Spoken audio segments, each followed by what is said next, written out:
जय श्री कृष्ण। 9 और 15 फरवरी कुंभ राशि वालों के लिए बहुत कुछ दे रही है।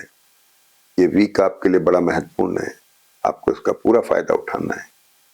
देखिए क्या फायदा उठाते हैं, हमारा चैनल सब्सक्राइब करिए और मैं आपको बताता हूं कि ये वीक आपके लिए कितना फायदा देने वाला है।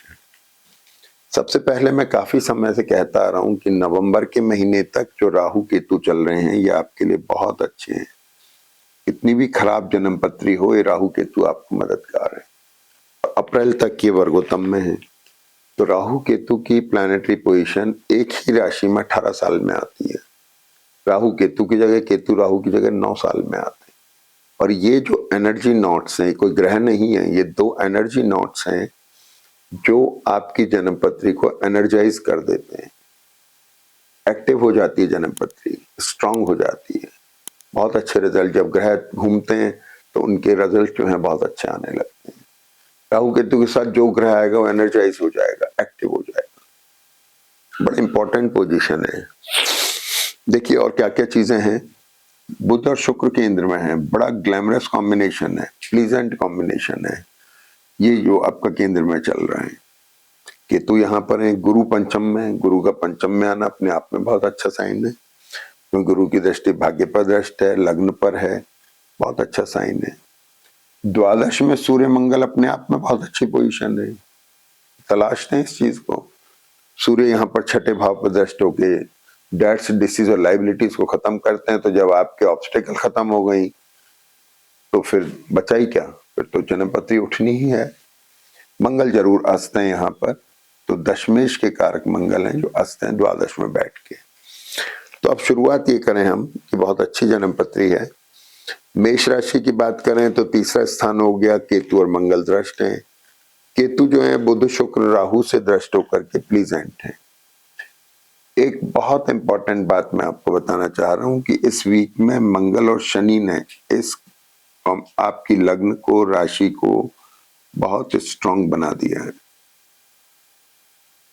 बहुत महत्वपूर्ण निर्णय आप ले सकते हैं। जो लोग भी इंपॉर्टेंट डिसीजन आपको लेने हैं ब्लंटली उठ ले सकते हैं और आपकी महत्ता बढ़ रही है, आप इंपॉर्टेंट हो रहे हैं। अपनी सोसाइटी, अपने वर्क फील्ड में आपकी इमेज बन रही है। बुध जो है पंचमेश हुए, विद्या बुद्धि संतान के कारक हुए, बुद्धि बल से आप कुछ फायदा उठा रहे हैं। मानसिक काम करने वाले जैसे चार्टेड अकाउंटेंट हो गए, डॉक्टर, इंजीनियर, आर्किटेक्ट, डिजाइनर्स, इनके लिए बहुत अच्छा वक्त है। परफेक्शनिस्ट हैं आप, अच्छा काम करेंगे तो आपको रिकॉग्निशन मिल रही है, रेपुटेशन मिल रही है, गुरु आपको रेपुटेशन दे रहे हैं।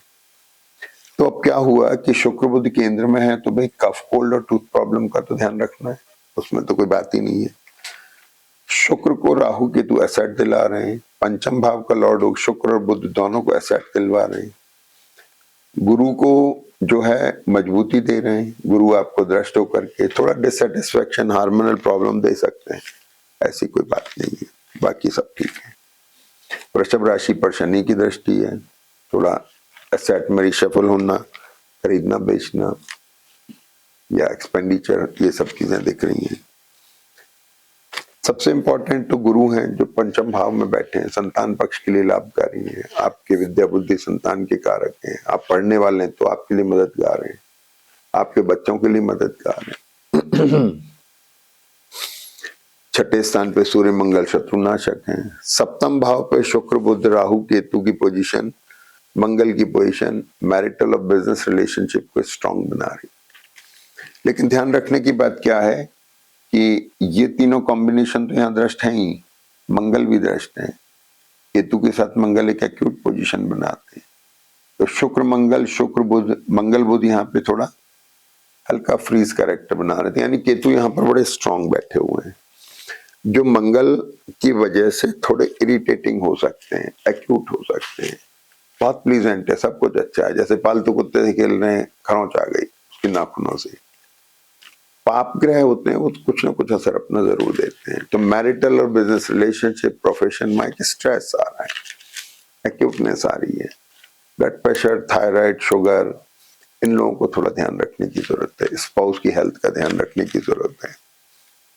मैरिटल बिजनेस रिलेशनशिप आपके स्लिप आउट ना हो जाए, आप एक्सट्रोवर्ट इतने ज्यादा ना हो जाएं कि वो चीजें बाहर निकलें, आउट ऑफ कंट्रोल हो जाएं, इसका ध्यान रखना है। दूसरी बात ये हो गई कि शनि जो है अष्टम भाव पर हैं, अच्छे हैं दृष्ट।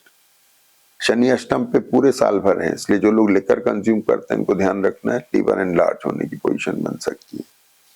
भाग्य के कारक शुक्र भी केंद्र में है, मंगल जो है बहुत अच्छी पोजीशन पे है, ऐसे करके जन्मपति बहुत स्ट्रांग मोड में है। तो अब आ जाइए, शुरुआत करते हैं 9 फरवरी से। चंद्रमा पिछले वीक में तुला राशि में थे, तो 9 तारीख को चंद्रमा तुला राशि में। राहु की दृष्टि है जो प्लीजेंट है, राहु शुक्र बुध के साथ में बहुत प्लीजेंट है, ग्लैमरस है, वो राहु इस पर दर्श रहा है। गुरु जो बैठे हुए ये भी देख रहे हैं, राहु गुरु की भाग्य भाव पर चंद्रमा के ऊपर दृष्टि अच्छी दृष्टि है, लेकिन 6th लॉर्ड है, लाइबिलिटीज के, डेट्स के, डिसीजेस के कारक हैं, थोड़ा ऑब्स्टिकल दे सकते हैं। फिर भी चंद्रमा मन के कारक हैं, उन पर यह दृष्टि हल्का डिससेटिस्फेक्शन लाते हुए भी प्लीजेंट है। डिससेटिस्फेक्शन काय का है और ज्यादा बेटर। तो चंद्रमा 9 तारीख को है, 10 तारीख को चंद्रमा वृश्चिक में आ जाते हैं। देखिए यहाँ पर चंद्रमा आपके दशम भाव में आ गए, वर्किंग फील्ड में आ गए, केंद्र में आ गए। केंद्र में राहु केतु इसको मदद कर रहे हैं, लेकिन षष्टेश होने की वजह से प्रोफेशनल रिशफल दिखा रहे हैं, यानी 10 तारीख के बाद प्रोफेशन में, प्रोफाइल में चेंज होना, परिवर्तन आना, नौकरी बदलने की टेंडेंसी बनना, कामकाज के अंदर कुछ रिशफल आना।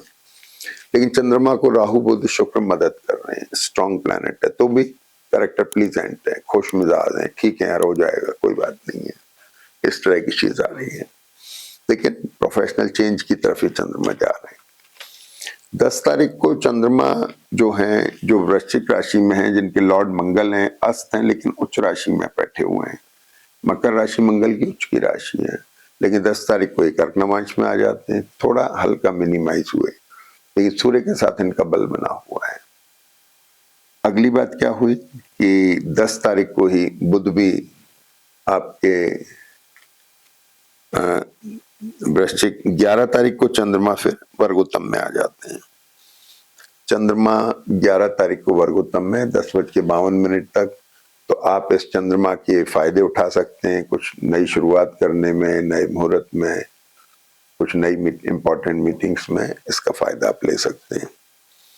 और 11 को ये खास बात ये होती है कि आपका पंचमेश और अष्टमेश बुध केंद्र में कुंभ राशि में वर्गोत्तम में आ जाता है।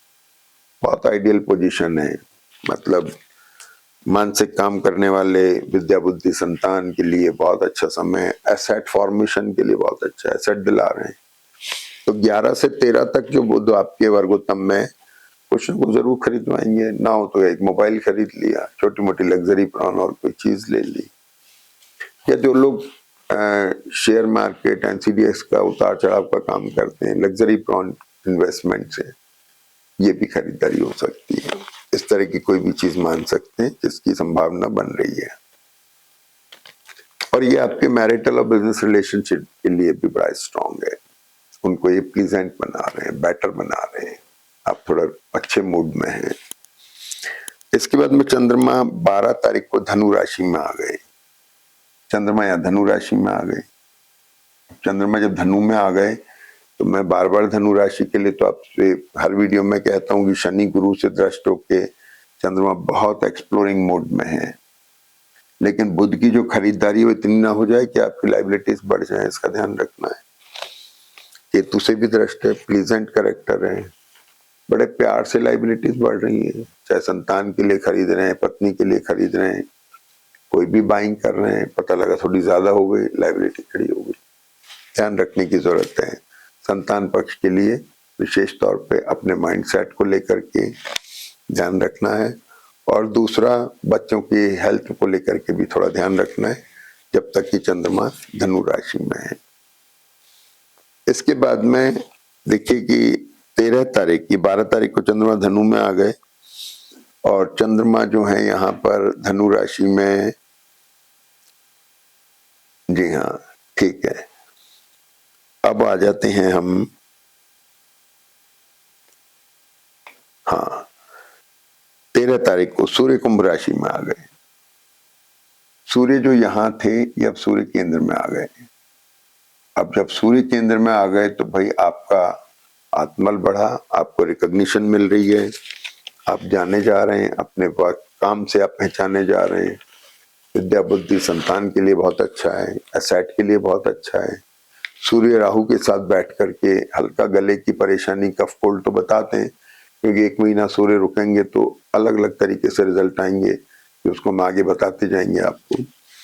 लेकिन सूर्य जो है आपको रिकॉग्निशन दे रहे हैं, जानकारी करो, आपको उठा रहे हैं, आप पहचान हो रही है आपकी, गुरु मदद कर रहे हैं। गवर्नमेंट से, कॉर्पोरेट से रिलेटेड जो लोग हैं उनके लिए बहुत अच्छा वक्त है।